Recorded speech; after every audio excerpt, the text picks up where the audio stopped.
America is surrendering its sovereignty to a world government. Hooray. World government is coming. Deal with it. Robert Wright, senior editor of the New Republic, writes that much power now vested in the nation-state is starting to migrate to international institutions. World government, he claims, is probably in the cards. And what's more, it's a good idea. Often those working for world government present themselves not as advocates, but as mere analysts of inevitable natural trends. By casting the steps toward world government in a favorable light, they prepare the public to accept what lies ahead.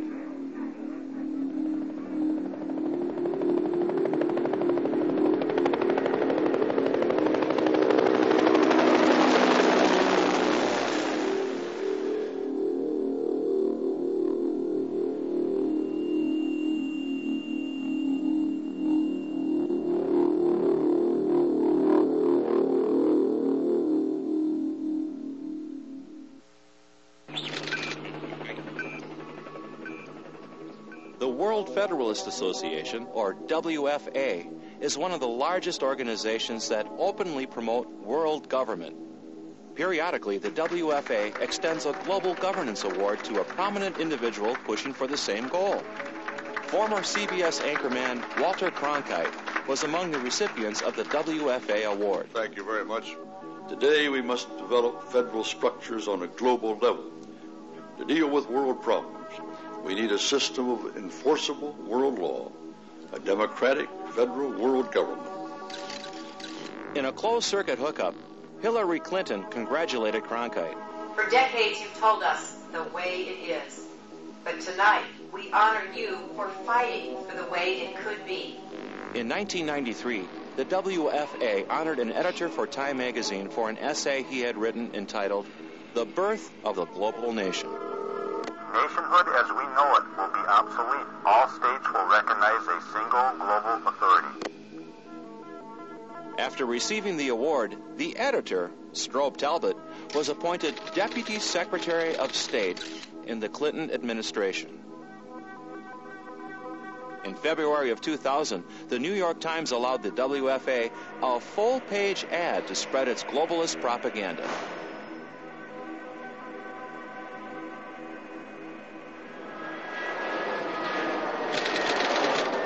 However, those striving for world government generally keep their objective hidden from the public eye. The late Senator Alan Cranston explains why to his fellow globalists in the April 1976 issue of Transition magazine. The more talk about world government, the less chance of achieving it, because it frightens people who would accept the concept of world law. Globalists often cloak their ultimate goal behind less threatening labels, terms as world order, collective security, interdependence, global community, economic integration, or convergence. However, all point down the same road. Yet candid admissions do occur. Occasionally, they even expose official policy. One of the most blatant is recorded in a confidential 1961 study. Commissioned by the U.S. State Department, a world effectively controlled by the United Nations directly states the key point. It is world government we are discussing here. Inescapable. The author, MIT professor Lincoln P. Bloomfield, also explains that the UN would have to have an unchallengeable monopoly on military power.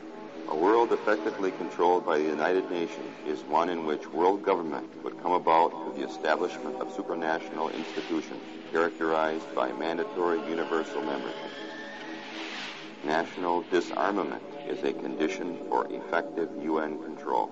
The Bloomfield study is grounded in official American policy. That policy is stated openly in Freedom from War, the United States program for general and complete disarmament in a peaceful world. It was presented to the UN General Assembly by President Kennedy. The document calls for the transfer of national armaments to UN control in 3 stages. Stage 2 proposes that the UN Peace Force shall be established and progressively strengthened. At the dawn of the 21st century, Programs to complete this stage are firmly established and well underway. The Freedom from War blueprint concludes with Stage 3, where no state would have the military power to challenge the progressively strengthened UN peace force. This policy has guided every administration since. Even so-called conservative Republican administrations have been committed to building this new world order. We have before us the opportunity to forge for ourselves and for future generations a new world order, a world where the rule of law, not the law of the jungle, governs the conduct of nations. When we are successful, and we will be, we have a real chance at this new world order, an order in which a credible United Nations can use its peacekeeping role to fulfill the promise and vision of the UN's founders. Yet the potential dangers from this massive power transfer are not being discussed in the public arena. Behind the conduct of top American officials and their media allies exist motivations that stepping back in time can help clarify.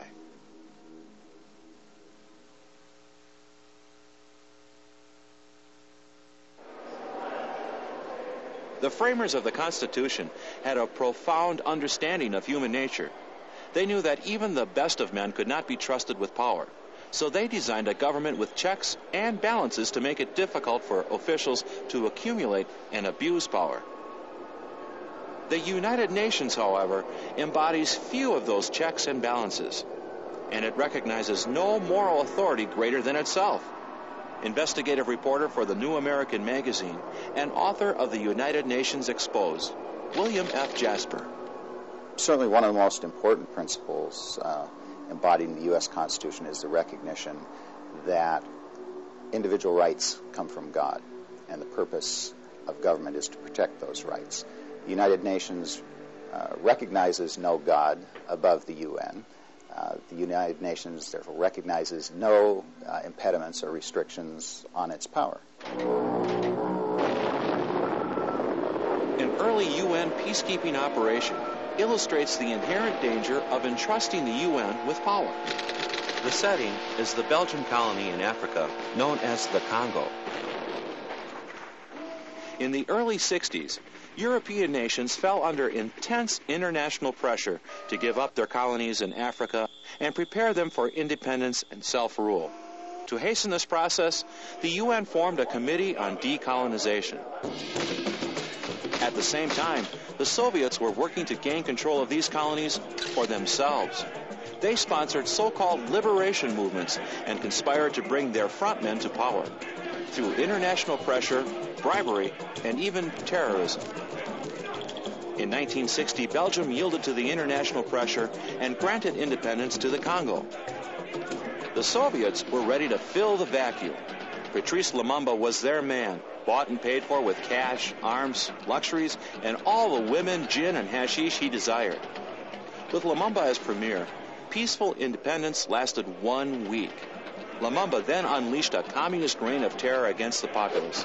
Men, women, and children were tortured and murdered.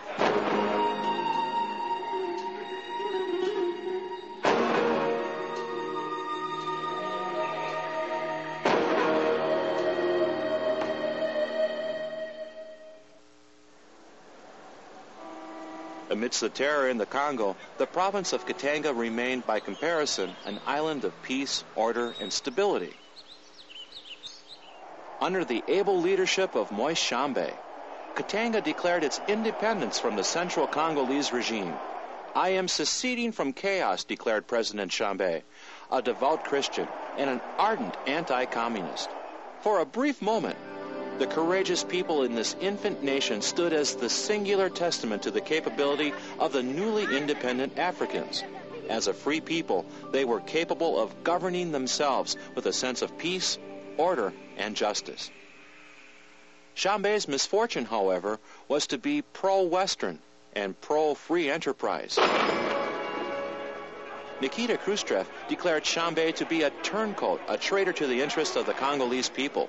American liberals echoed the Kremlin hue and cry.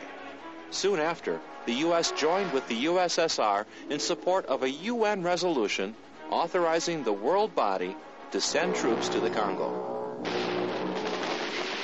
The UN troops were used to assist Lumumba, the chief terrorist, in his efforts to subjugate Katanga. UN troops advancing from all sides systematically wipe out all resistance pockets, and in the process, machine guns and bazookas killing many innocent civilians running for their lives to find cover from UN fire. Smith Hempstone, African correspondent for the Chicago Daily News, witnessed the December 1961 UN attack on the capital of Katanga. The UN jets next turned their attention to the center of the city. Screaming in at treetop level, they blasted the post office and the radio station, severing Katanga's communications with the outside world.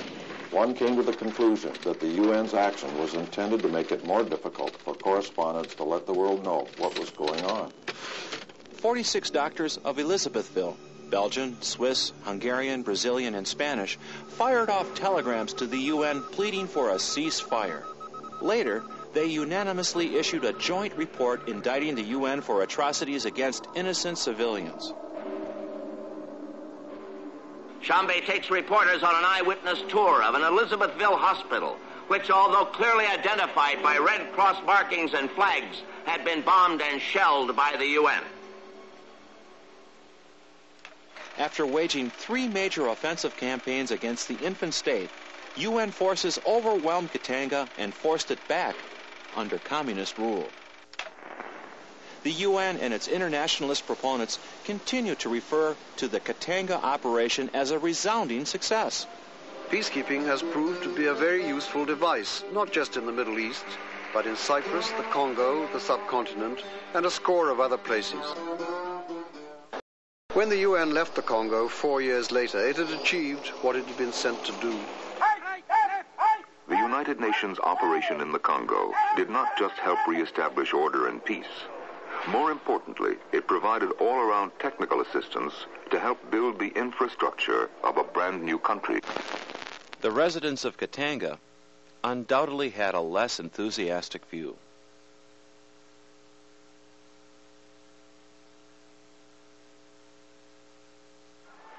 The UN has portrayed its role in Africa as helping to liberate black Africans from their white colonial oppressors, a message that plays well to the sympathies of most Americans. Yet the fact remains, the UN served as a vital Soviet ally in ensuring that the end of European colonialism in Africa would be replaced with Soviet-style colonialism. The result was that most of the people of Africa were denied true independence. The decolonization campaign also impacted the United Nations itself. As new pro-Soviet nations were invited to join, the UN General Assembly became more anti-American. The composition of the UN Security Council was also affected by the shift to a less free world.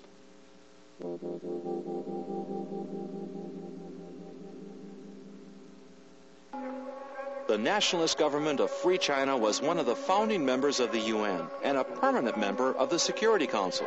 That seat is given to a free and independent Chinese government representing a free and independent Chinese people.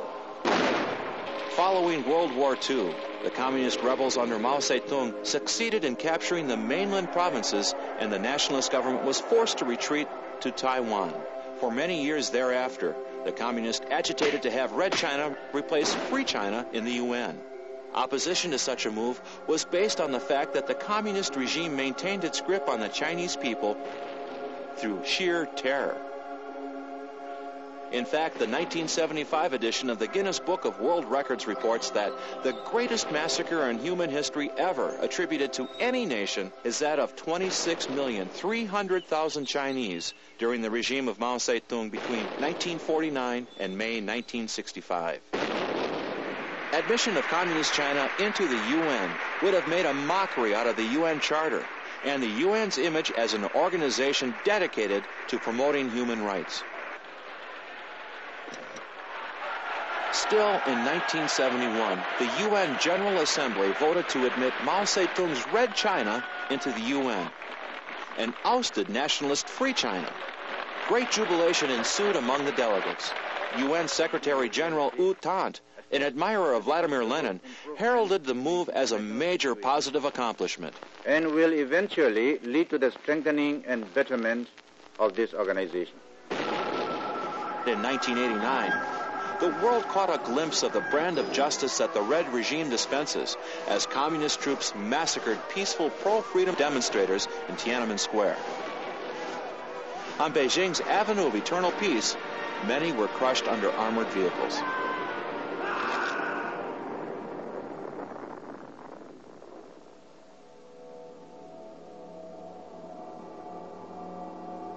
Another genocidal nightmare of the 20th century were the killing fields of Cambodia.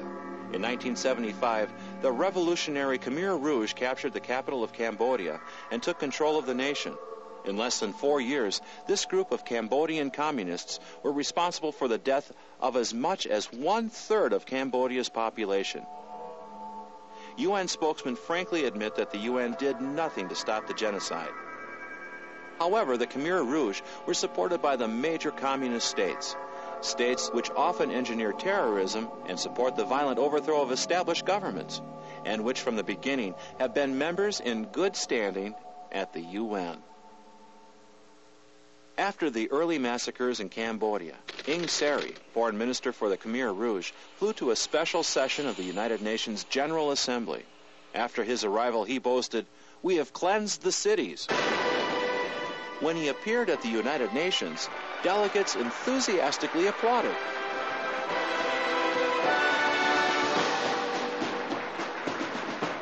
Similar treatment is extended to other like-minded potentates. Yasser Arafat brandished a pistol in front of the UN General Assembly as he was given a standing ovation by the so-called peace organization. To anyone who has observantly followed the United Nations over the past 50 years, it comes as no surprise that every communist, terrorist, thug, bureaucrat who comes to the United Nations is welcomed there.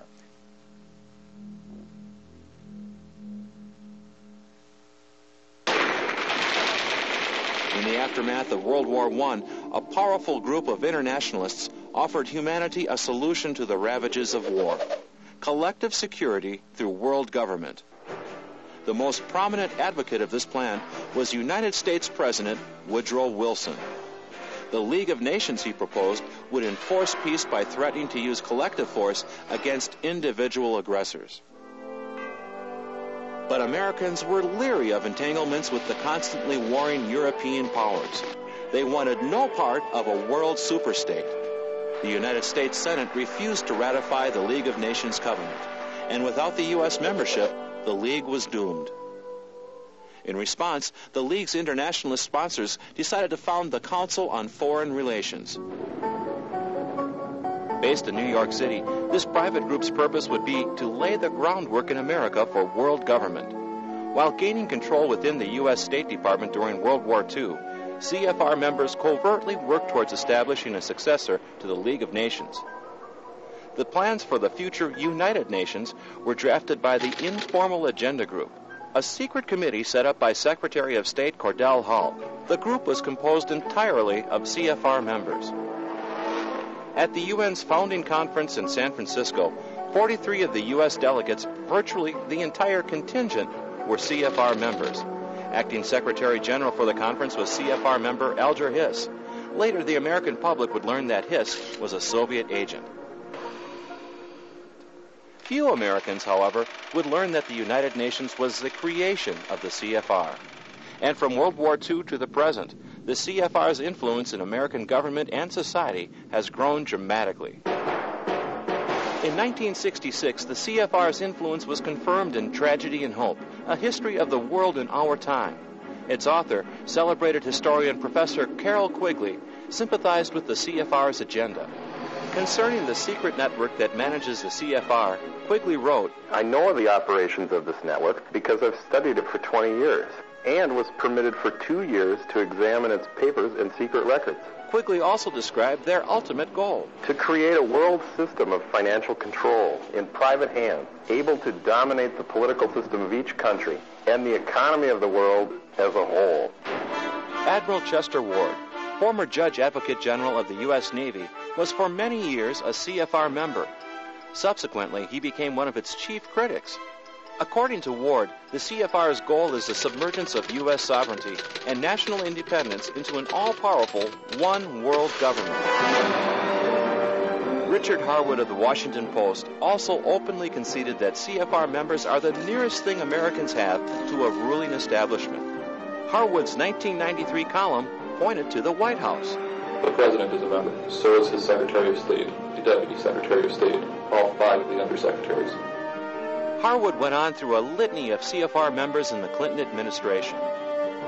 In fact, the CFR has dominated every presidential administration since World War II.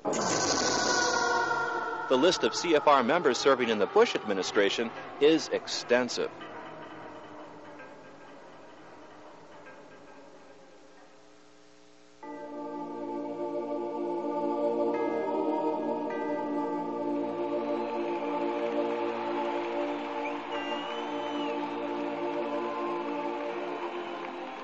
Despite their great influence, the CFR elites have yet to see a fully empowered UN.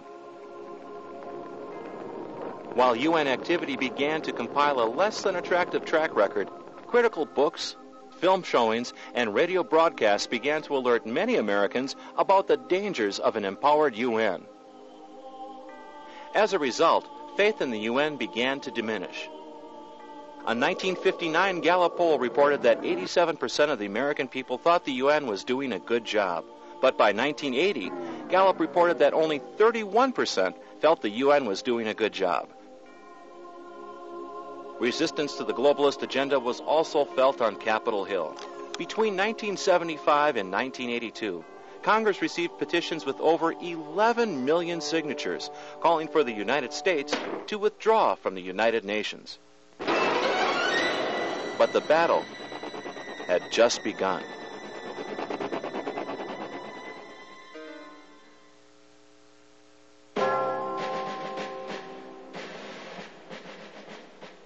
The top planners behind the globalist drive did not underestimate the resistance they would face. They were committed to build their new world order in whatever way they could, in whatever time it might take. That was the subject of The Hard Road to World Order, a frank article published by the Council on Foreign Relations. In the April 1974 issue of the CFR's Journal, veteran State Department official Richard Gardner expressed his disappointment that like-minded internationalists had failed to achieve what he termed instant world government. More importantly, he described an alternate route to the creation of an all-powerful superstate. The House of World Order will have to be built from the bottom up rather than from the top down. It will look like a great booming, buzzing confusion. But an end run around national sovereignty, eroding it piece by piece, will accomplish much more than the old-fashioned frontal assault. Following this approach, the House of World Order architects have adopted a variety of strategies, large and small, to achieve their goal. Yet the strength of each of their strategies rests on one key element: deception. For as British statesman Edmund Burke once said, the people never give up their liberties, but under some delusion.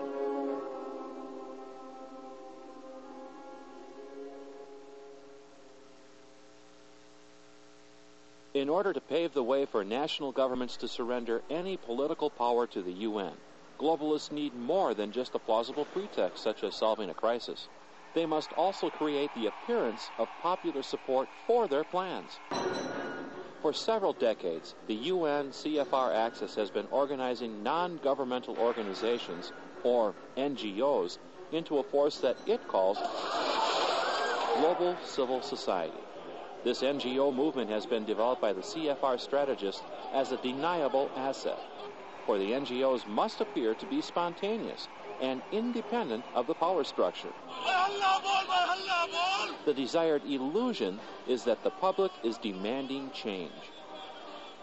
To drive their agenda forward, the CFR leadership uses the NGO movement as one arm of a giant pincer strategy. The huge NGO network applies pressure on government from below. The other arm of the pincer, consisting of CFR elites inducing political leaders, supplies pressure from above. While NGOs clamor for world governance, political leaders can respond, according to plan, to the so-called public will.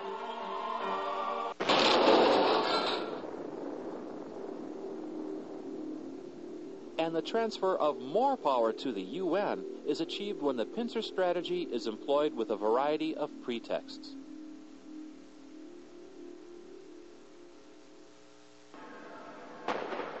The plan to disarm civilians has been part of the earliest plans to disarm nation-states. The motive is simple. If no nation is allowed the military power to challenge UN authority, then no private citizen or group should be able to resist that authority either. In the 1990s, the UN itself began to take a much more visible lead in this movement. In the UN presentation, Armed to the Teeth, the campaign for civilian disarmament is packaged as a response to a new threat. Suddenly, a global plague of small arms threatens world peace. The small arms crisis is so acute that the United Nations now considers it one of the gravest challenges facing the world. The UN demonizes the widespread availability of guns as the cause of tragedy and death and makes an extreme claim. It's not lawbreakers and terrorist movements that are the problem. It's the gun itself. Small arms are like uninvited guests who won't leave. Once they take over a country, they are virtually impossible to get rid of. For small arms are not fussy about the company they keep. They can murder indiscriminately.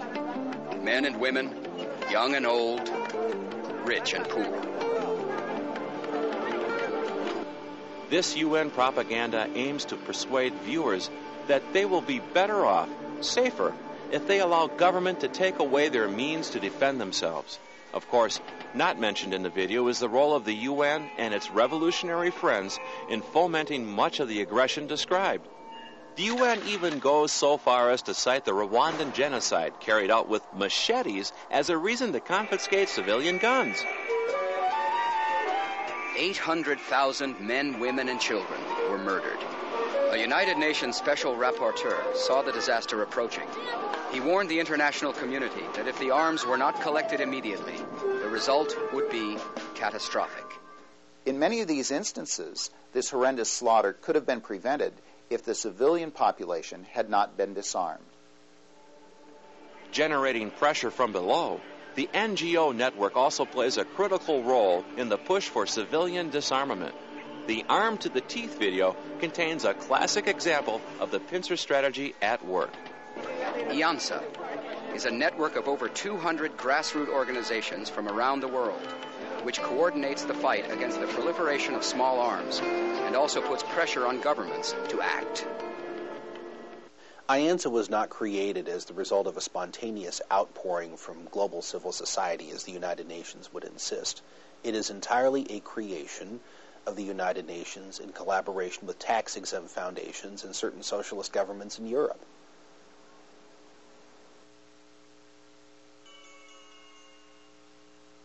Revolutionary strategists have long recognized that a crisis can facilitate a major change in political arrangements. Among the useful crises, war, or the threat of war, has always topped their list. The threat of environmental catastrophe is still another crisis being used to persuade Americans to accept a revolution in world political arrangements. Although many Americans have serious concerns about the environment, such genuine concern does not motivate the UN CFR elites. Their object is power. They have no interest in actually solving environmental problems, as that would defeat their objective by removing the impetus for political change. More and more, Americans are being told that global problems require global solutions. Global solutions meaning UN power. History shows that giving more power to government is exactly the opposite of what those concerned about the environment should champion. The most spectacular examples of environmental destruction are those that took place under state control in the former Soviet Union and in its colonies. And it seems to me that people who are genuinely concerned about environmental protection should understand that the last thing we would want to do if we want to protect the environment is to turn over total power to a political elite that can despoil the environment without sanction. By contrast, the best protectors of the environment are private property owners, simply because they have a vested interest.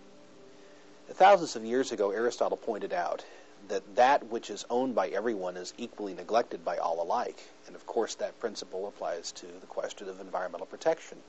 Obviously, the people who have the greatest interest in preserving the environment are property owners, people who want to develop property to increase its value and transmit it to their own children. Convened under the pretext of saving planet Earth from environmental destruction, the 1992 UN Earth Summit was a major watershed event for the globalist agenda. The summit put governments on notice that major changes were needed in economic agendas and in our institutions of governance. The Earth Summit gathering was designed to give the illusion of planetary democracy at work.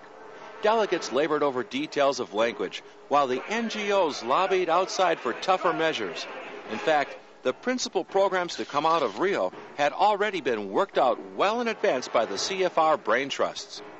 In supporting the illusion of democracy at work, however, UN propaganda portrays the NGOs at Rio as an independent voice representing a cross-section of civil society. The Viking ship Gaia sails here from Scandinavia, bringing 10,000 messages from children of many nations. Here in the Global Forum, non-governmental organizations and environmental action groups hold their own Earth Summit under the symbolic tree of life to monitor the work of the official conference. The massive and growing NGO contingent at the United Nations has become a global rent-a-mob. And if you look at who is actually funding them, this becomes apparent. They are there to make the one-worlders who are grasping for power look more conservative by taking a more radical stance in many instances, and at the same time give the appearance that they are representing the people of the world, the voice of global civil society. Another group found at many UN conferences are the so-called representatives of indigenous peoples. The UN gives the impression that these activists represent the genuine independent voice of their people.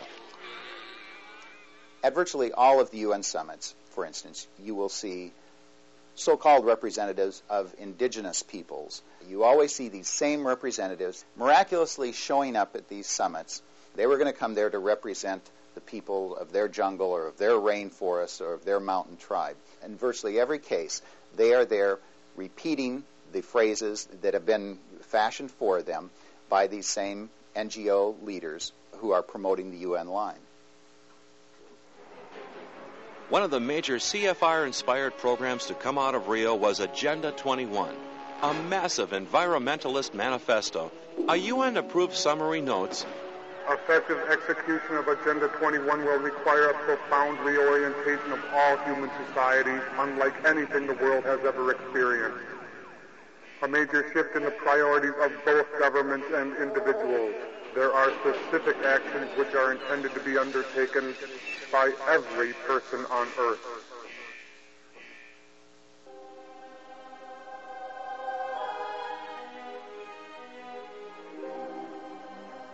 For several decades, globalists developed the idea of a permanent international criminal court with the power to try individuals. At the dawn of the 21st century, the United Nations announced specific plans to implement such a court. Proponents suggested that the demand for an ICC simply welled up in the UN General Assembly. But the Council on Foreign Relations was clearly pulling the strings. The Council on Foreign Relations' hand was very evident in the preparatory meetings for the ICC. I was at the Los Angeles conference, and Ambassador David Sheffer, a member of the Council on Foreign Relations, was the keynote speaker.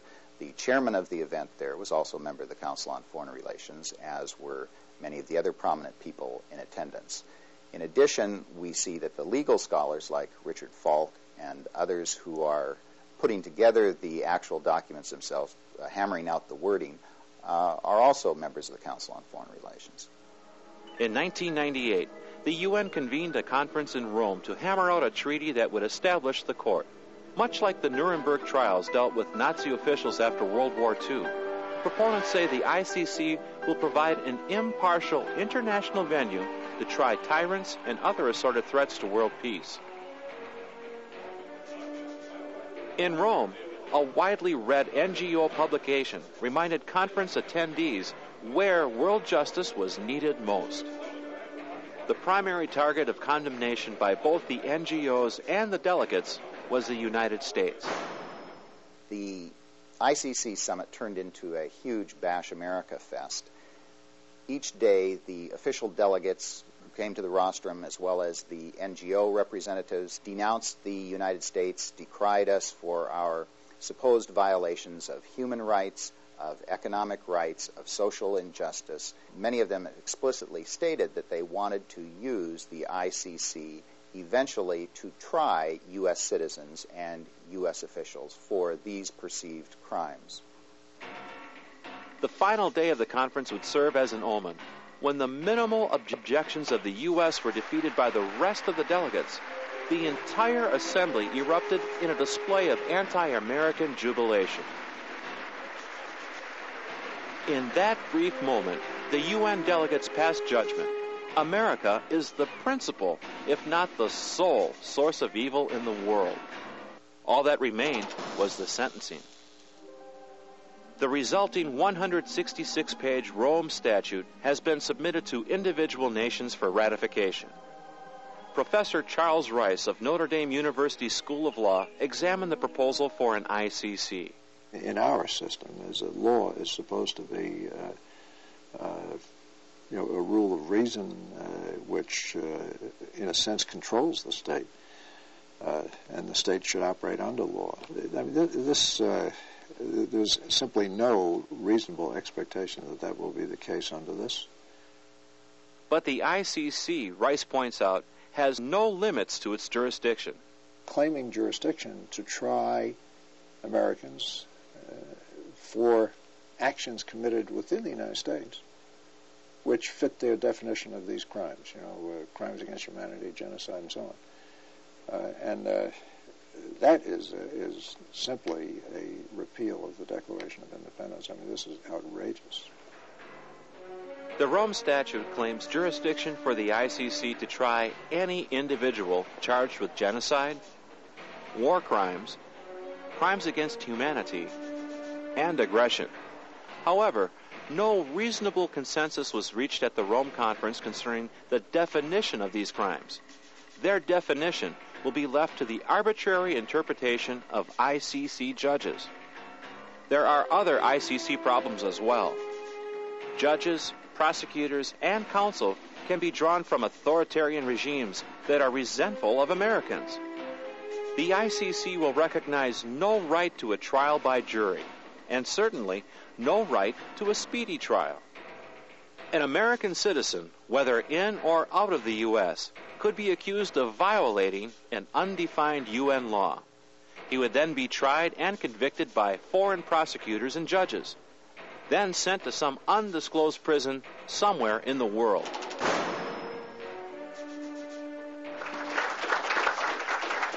Most important, we should sign and ratify the Treaty for a Permanent International Criminal Court. The majority of ICC supporters in government cannot risk showing their hand so openly. Initially, the Clinton administration objected to some of the provisions of the ICC statute and refused to sign. Political leaders expressed similar reservations. While some of this resistance was genuine, much of it followed a familiar pattern.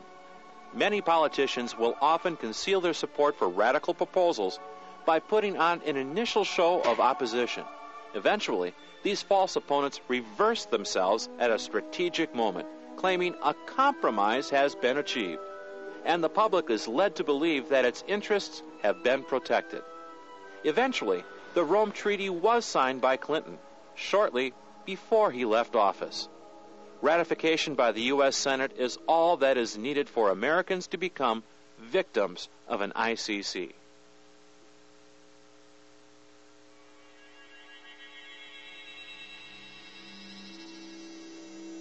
If a UN-controlled world government is achieved, Americans can expect their lives to change dramatically. For example, population controls would go into effect in America. These controls include mandatory abortion, modeled after China's UN-funded one-child policy. To eliminate surplus population, euthanasia and assisted suicide would be promoted. Private and home schooling would be outlawed as the UN takes control over all facets of education. New global taxes would also be imposed on Americans in addition to federal and state taxes. To transform much of the United States into wild lands habitat, millions of Americans would be relocated and miles of roads would be declared off limits. The very right to own property would be restricted and eventually abolished altogether. All law enforcement officers would fall under control of a global UN police force. Local police would exist to serve and protect the state, not the citizens. And the entire American military would fall under the command of the UN as part of the world's most powerful force, UN peacekeepers. Their prime objective? To suppress any opposition to the United Nations. If plans for a UN-controlled world government continue unchallenged, Americans will soon discover that their constitutional protections will be gone, that resistance to the UN is impossible, and that the once mighty America is unable to defend herself against an emerging totalitarian order.